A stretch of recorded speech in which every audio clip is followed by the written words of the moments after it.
आज फ्राइडे सकालबेला उठेई प्रथम काज आमार डिशवाशार आनलोड करा। देखते देखते 3टे दिन काटिए दिलाम।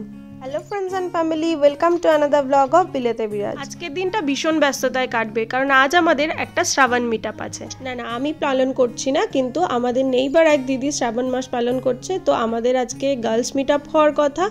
আর তার সাথে সাথে শ্রেয়সীদির এক বন্ধু এসেছে, তাই সবাই মিলে আজ আমরা ডিনারের একটা প্ল্যান করেছি। ছোলার ডাল ধুয়ে ভালো করে ভিজিয়ে দিলাম আর এর মধ্যে আমি ব্রেকফাস্ট বানিয়ে নিচ্ছি। আজ একটা অমলেটই খাবো ব্রেকফাস্টে। ব্রেকফাস্ট করতে করতে ডালটাও একটু ভিজে গেল আর তারপরে মশলা করে নিলাম। জিরে, আদা, ধনে আর কাঁচা লঙ্কা দিয়ে একটা পেস্ট করে নিলাম। আর আজকে একটু হিং ফোড়ন দিয়ে বেশ সুন্দর মিষ্টি মিষ্টি ছোলার ডাল করব। ছোলার ডাল করে রাখবো কারণ আমাদের আজকে আবার একটু বেরোতেও হবে বাজারঘাট করার জন্য। আমি এখানে ছোলার ডাল করছি, আর শ্রেয়সীদি আলুর দম বানিয়ে আনবে। আর এর সাথে রাতেই বানানো হবে লুচি। আর লুচি খাওয়ার জন্য কোনো একটা ছুতোই যথেষ্ট। ছোলার ডালটা খুব ইজিলি হয়ে যায়। মশলা কষিয়ে ডালটা কমপ্লিটলি করতে আধ ঘন্টা 45 মিনিট সময় লাগে। নিরামিষ দিন হোক বা আমিষ, ছোলার ডাল কিন্তু রুটি বা লুচি সব কিছুর সাথেই খুব ভালো যায়।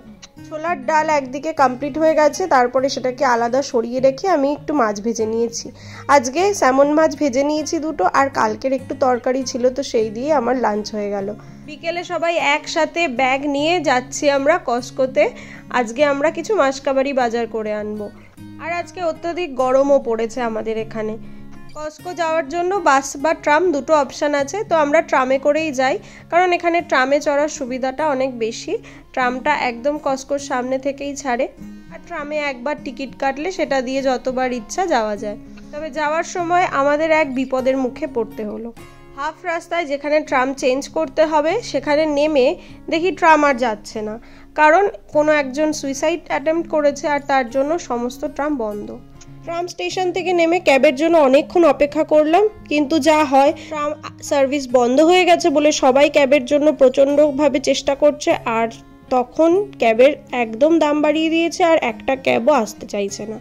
প্রায় আধ ঘন্টা অপেক্ষা করে সময় নষ্ট করে তারপরে দেখলাম আবার ট্রাম চালু হলো, তো আবার আমরা উঠে গেলাম ট্রামের জন্য। আর সেখানে আমাদের অনেকটা সময় নষ্টও হয়ে গেল। কস্কোর ভেতরে ঢুকে দেখি এখন হ্যালোউইনের জন্য ধীরে ধীরে জিনিসপত্র আসা শুরু করে দিয়েছে। আর এখানে এত বড় একটা কঙ্কাল দেখে তো আমি অবাক। এত বড় কঙ্কালটার সাইজ যে আমি তার পাশে দাঁড়িয়ে আমার হাইটের অলমোস্ট সমান ছিল এটা। তো হ্যালোউইনের জন্য আস্তে আস্তে এখানকার দোকানগুলো সাজতে শুরু করেছে। এই দেখুন কত বড়, তার মুখটা আমার থেকেও অনেক বড়। টুকটাক বাজারঘাট করে বেরিয়ে পড়লাম। যাবার সময় ভারী অদ্ভুতভাবে আবার মেঘ এসে জমা হয়েছে। 3 জনে 3 ট্রলি ভর্তি বাজার করলাম, আর ততক্ষণে শ্রেয়সীদির পেয়েছে প্রচণ্ড খিদে, তাই একটু টিম হর্টনে গিয়ে শ্রেয়সীদি র্যাপ নিল আর আমরা খেলাম ফ্রেঞ্চ ফ্রাইজ। আজ একটু লেটেই লাঞ্চ করেছি, তাই আমার পেটটা ভরাই ছিল, কিছু সেরকম আর খেলাম না আমরা। আর একটা দিদির তো শ্রাবণ চলছেই, সেই জন্য ও কিছু খাবে না, তাই মুখরোচক একটু আলু ভাজাই খেয়ে নিলাম। তবে আমরা খুব হাসাহাসি করছিলাম র্যাপের সাইজটা দেখে। সেখান থেকে ফিরে আমরা লুচি বানানোর প্রিপারেশন শুরু করলাম। সবাই মিলে লুচি বানিয়েছি। শ্রেয়সীদি এনেছে আলুর দম আর গোলাপ জামুন। এটা কিন্তু ফোলাতেই হবে, ফুলবে ফুলবে। এটার উপর ফুলবে, একটু তেল এরকম এরকম করো, যেটা হালা নির্ভর করছে। তেল ফলেনি, আবার করতে হবে। আর নেই, শেষ, আবার করতে হবে। এত ডাইনিং টেবিলে না বসে টি টেবিলেই সবাই মিলে প্লেট সাজিয়ে বসে পড়েছি। নিরামিষ হলেও আজকের কিন্তু এলাহি আয়োজন ছিল। এর সাথে আজকের ব্লগটা এখানেই শেষ করছি। দেখা হবে নেক্সট ব্লগে। ভিডিওটি কেমন লাগলো কমেন্টে অবশ্যই জানাবেন, আর ভালো লাগলে লাইক করবেন। আজ বিদায় নিচ্ছি আমি বিদিশা ম্যানচেস্টার থেকে। Keep watching hour blog. সবাই সুস্থ থাকবেন, ভালো থাকবেন, সাবধানে থাকবেন আর অনেক আনন্দে থাকবেন। Stay tune and thanks for watching. Bye bye.